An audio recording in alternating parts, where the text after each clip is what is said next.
Al-Imam Al-Allamah Hujjatul Islam Abi Hamid Muhammad bin Muhammad Al-Ghazali, setiap kali beliau memasuki suatu tempat atau suatu kampung, ada dua hal yang menjadi pusat perhatian beliau.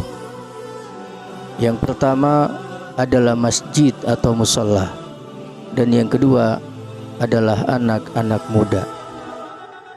Jikalau beliau lihat di kampung itu masjid atau musholahnya lebih bagus, lebih indah, lebih terawat dibandingkan dengan rumah-rumah penduduk sekitar, beliau pun senang, beliau pun tersenyum. Mengapa? Karena dengan begitu berarti penduduk di daerah situ lebih mementingkan dan mengutamakan rumah ibadahnya ketimbang rumah pribadinya. Akan tetapi jika beliau lihat di kampung itu masjid atau musholahnya kotor, tidak terawat, jelek, sementara rumah-rumah penduduk sekitarnya bagus, indah, terawat, beliau pun menangis, beliau pun bersedih. Karena dengan begitu secara tidak langsung penduduk atau masyarakat di situ lebih mengutamakan dan lebih mementingkan rumah pribadinya ketimbang rumah ibadahnya. Yang kedua, yang menjadi pusat perhatian beliau adalah anak-anak muda.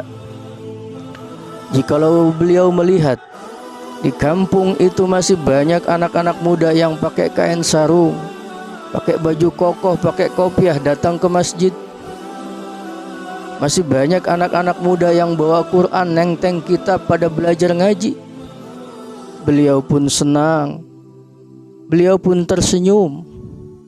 Kenapa? Karena dengan begitu cerita agama Islam di kampung itu masih panjang, episodenya masih lama. Tapi sebaliknya, jika beliau lihat di kampung itu anak-anak mudanya sudah alergi datang ke masjid, malu bawa Quran, anak-anak mudanya sudah tidak ada yang mau belajar ngaji, beliau pun menangis, beliau pun sedih bukan main. Kenapa? Karena dengan demikian nasib agama Islam di kampung itu ceritanya tidak akan lama lagi, episodenya akan segera tamat. Karenanya ibadallah, hai kalian anak-anak muda, bangkit dan bangunlah dari tidur kalian. Rapatkan barisan, satukan tekad. Mari sama-sama kita berjuang untuk mempertahankan agama ini. Dengan bersungguh-sungguh kita belajar, dengan bersungguh-sungguh kita beribadah. Karena akan bagaimana nasib agama Islam di Indonesia ini, akan bagaimana nasib agama Islam di kampung kita ini 20, 30, 40 tahun yang akan datang, kalianlah hai anak-anak muda yang akan menjadi jawabannya.